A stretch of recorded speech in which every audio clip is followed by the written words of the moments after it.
Oi, então, andei falando sobre José de Alencar, o escritor mais importante do romantismo brasileiro, que talvez, eu acho que foi o cara que mais produziu, tá? Não sei de alguém que tenha escrito mais do que ele, que tenha feito mais sucesso do que ele, tá? Mas, quando a gente fala de prosa romântica, existem outros livros e outros escritores muito bons, vou falar deles rapidamente aqui, tá? Primeiramente, eu tenho que falar de Joaquim Manuel de Macedo. O Joaquim Manuel de Macedo, esse cara aqui, ele escreveu o primeiro livro de prosa, livro mesmo, sem ser poesia, tá? Primeiro livro em prosa, primeiro folhetim, romântico do Brasil, que é A Moreninha. Gente, a Moreninha é uma das coisas mais fofas que eu já li na minha vida, tá? Eu li quando eu tinha 14, 15 anos. Acho que eu tinha 15 anos quando eu li. Eu li em um dia só. E eu nunca vou esquecer da dor de cabeça que esse livro me deu, porque eu acho que eu não usava óculos ainda, então eu forcei muito a vista. Não era esse o livro, tá? Esse livro eu comprei depois, era um livro emprestado que eu fui ler, e a letra era muito miudinha. Se bobear, eu acho que ela era isso mesmo, sabe? Não sei se era mais miúda que isso aqui, tá? E eu sei que forcei demais a vista e nunca me esquecerei da dor de cabeça que a Moreninha me deu, né? Por forçar a visão. Mas por que eu li tudo de uma vez? Porque o livro é absolutamente viciante. Acho que foi o primeiro livro do romantismo que eu li na vida. Na época nem sabia o que era romantismo, realismo, escolas literárias. Eu só sei que eu viciei nisso aqui. Quem me apresentou isso foi a minha amiga Vivi, que já estava no ensino médio e já estava tendo aula de literatura e a professora dela mandou ela ler A Moreninha. Ela amou esse negócio, falou para mim desse livro e eu assim fui, tem que ver o que é isso? E amei também. E assim são os livros do romantismo. No começo você estranha um pouco a linguagem, porque afinal de contas são lá do século XIX. Depois você se vicia nisso aqui. Por quê? Cara, é muito viciante e é feito para pegar o leitor. Lembra que é publicado em capítulos, então um capítulo vai fazer gancho para o próximo. As histórias são sempre muito surpreendentes, emocionantes. É uma história de amor muito bonita, né? Então aqui você tem 4 estudantes de medicina que vão passar o feriadão numa ilha, na ilha de Paquetá, lá nos arredores do Rio de Janeiro, e tem um menino que não quer ir, né? O Augusto não quer ir. Ah, eu vou me enfiar numa ilha, prefiro ficar no Rio de Janeiro. Mais legal, isso aqui. Os amigos, vamos, vai ser massa, vai ter uma festa. Pff, vai ter mais festas no Rio de Janeiro, por que eu vou me meter numa ilha? Na ilha onde a sua avó mora, né? Nada contra a senhora sua avó, mas eu prefiro ficar no Rio, né? Marrento.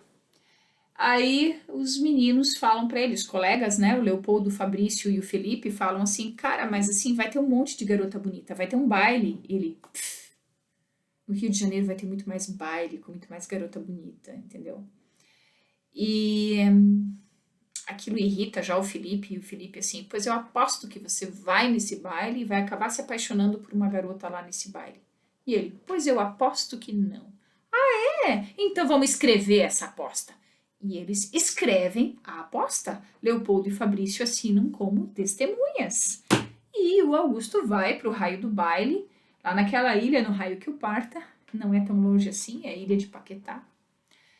E ele vai, assim, disposto a não se apaixonar por ninguém. Obviamente, ele fez uma aposta que não ia se apaixonar por ninguém. Óbvio que ele vai conhecer a Carolina e a aposta ele vai perder, né? Mas entre uma coisa e outra, acontecem mil reviravoltas, acontecem coisas engraçadas, acontecem coisas trágicas, surpresas assim que fazem você cair o queixo, sabe? E o grande barato de A Moreninha é que, sabe essa história, quem lê viaja? Pois bem, nesse livro você faz uma viagem ao Rio de Janeiro dos tempos do imperador, né? Você realmente viaja no tempo e isso aqui é considerado um romance de costumes, porque mostra muito os costumes da época, os hábitos da época. É ainda uma sociedade que tem escravos, né? Então aparecem escravos na história, mas é um livro que fala da elite, né? Da elite da época, né? O Augusto é muito fofo. A Carolina é muito fofa, né? E a gente se apaixona por esses personagens e torce por eles, tá? Tem partes muito engraçadas, tem tudo para ser um novelão, certo? Muito bem. E aí o outro cara que se destaca é Bernardo Guimarães, autor de A Escrava Isaura. Como tem gente que escreve besteira na internet, né? Esses tempos atrás eu tive vontade de entrar para dentro do computador e bater uma meia dúzia. Não digo bater, mas dizer umas verdades. O problema é que foi um jornalista, não foi assim no Facebook da vida aí que eu li, foi um jornalista falando sobre questões de racismo e ele estava falando coisas importantes sobre o racismo e falou que esse livro é um absurdo porque fala de uma escrava branca. Onde já se viu? Respira. Respira e não pira. O jornalista em questão não leu o livro. Por quê? Porque realmente a Isaura era branca, sim. Isaura era filha de uma escrava da fazenda com o feitor, que era branco. O casal se apaixonou, por mais improvável que isso fosse, sei lá, mas o feitor, Miguel, se apaixona de verdade pela escrava, a escrava se apaixona de verdade pelo feitor e eles acabam tendo uma filhinha. Essa filhinha é a Isaura e a Isaura puxa muito o pai. E ela acaba sendo uma menina de cabelos bem escuros, só que pele branca. Então quem olhasse para ela não ia perceber que ela era escrava. E quando ela foge da fazenda, eu não vou contar a história toda aqui, mas ela tem motivos para fugir dessa fazenda, é óbvio, né? Ela é escrava também, porque filha de escrava, a escrava é. Ela e o pai fogem, porque a mãe já tinha morrido e tal. Ela foge com o pai para ser livre e ela se mistura com a sociedade e ninguém desconfia que ela é uma escrava fugida que está sendo procurada pelo dono. Por quê? Porque ela é branca, né? Então, é um livro bem interessante que faz os leitores da época pensarem um pouquinho também. Como é? Como é ser escravo, entendeu? E se fosse eu? Hã? E se fosse uma menina branca na senzala?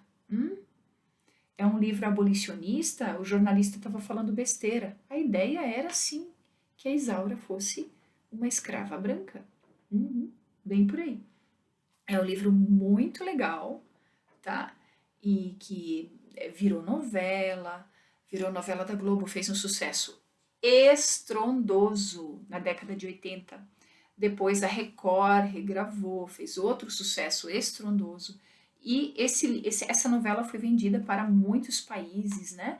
Foi vendida para a África, para a Europa, para a Ásia. Na China, a Lucélia Santos, que fazia o papel de Isaura, virou uma popstar nos anos 80, né? Quando a novela foi passada lá. As pessoas corriam atrás dela na China, gritando: Isola, Isola, Isola, Isola, Isola, porque eles não conseguiam pronunciar Isaura. Então falavam Isola e corriam atrás da Lucélia Santos no aeroporto, quando a Lucélia Santos desembarcava em Pequim, né? E o Fidel Castro, ele dava um jeito de não marcar nenhuma reunião no horário da novela. Então é um sucesso estrondoso numa época em que não existia streaming, não existia internet e as pessoas eram muito mais noveleiras do que são hoje em dia, tá? A Escrava, a Isaura. Detalhe, as novelas elas são feitas para durar 8, 9, 10 meses, né? Então enrola-se demais. A história é fininha, tá? Inclusive, esse livro eu comprei no R$1,99. A gente achava coisas boas no R$1,99, tá? Não tem mais direitos autorais, então qualquer um imprime e vende pelo preço que achar melhor, tá? Muito bem. Outro cara que se destaca é Visconde de Toné. Em Joinville, a via gastronômica, né? A rua Visconde de Toné. Por que o Visconde de Toné merece uma rua no centro de Joinville? Porque ele foi governador de Santa Catarina. Na verdade, a gente não falava estado, falava província de Santa Catarina e não falava governador, falava presidente. Então ele era presidente da província de Santa Catarina e por isso a gente tem uma rua aqui no centro de Joinville com o nome de Visconde de Toné. Na época, o Dom Pedro II indicava esses presidentes de província, tá? Não eram eleitos, ele era, na verdade, carioca, descendente de franceses. Mas na época da Guerra do Paraguai, ele foi líder de tropas e ele serviu no Mato Grosso e lá ele ouviu falar de uma moça muito linda, linda, linda, linda, tinha uma beleza lendária, só que uma moça doente. E aí ele se inspira nessa história para criar essa moça que chama Inocência. O nome dela era Inocência. Fala, Flor. Vai começar a gravar? Porque a internet voltou? Mais ou menos. Mais ou menos. Nós estamos com problemas, estamos sem internet. Então, na hora que eu conseguir fazer a internet voltar, esse vídeo vai subir, né?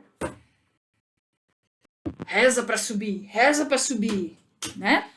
E então ele vai inventar a história da moça Inocência, que está doente e se apaixona pelo seu médico. Mas o problema é que ela já estava de casamento marcado, porque o pai dela já tinha decidido que ela ia ter que casar com um manecão doca. Inocência e manecão. Um vaqueiro. Cara, não tem nada a ver Inocência e manecão. Só pelos nomes você já percebe que não tem nada a ver, tá? Por que tem uma borboleta aqui bem grande em cima da capa desse livro? Porque isso tem relação com a história, tá? Não vou poder contar mais, que já estamos com 11 minutos. E para terminar, quer saber? Eu vou terminar agora. Eu vou falar depois de Memórias de um Sargento de Milícias, porque vale um vídeo só para ele, tá?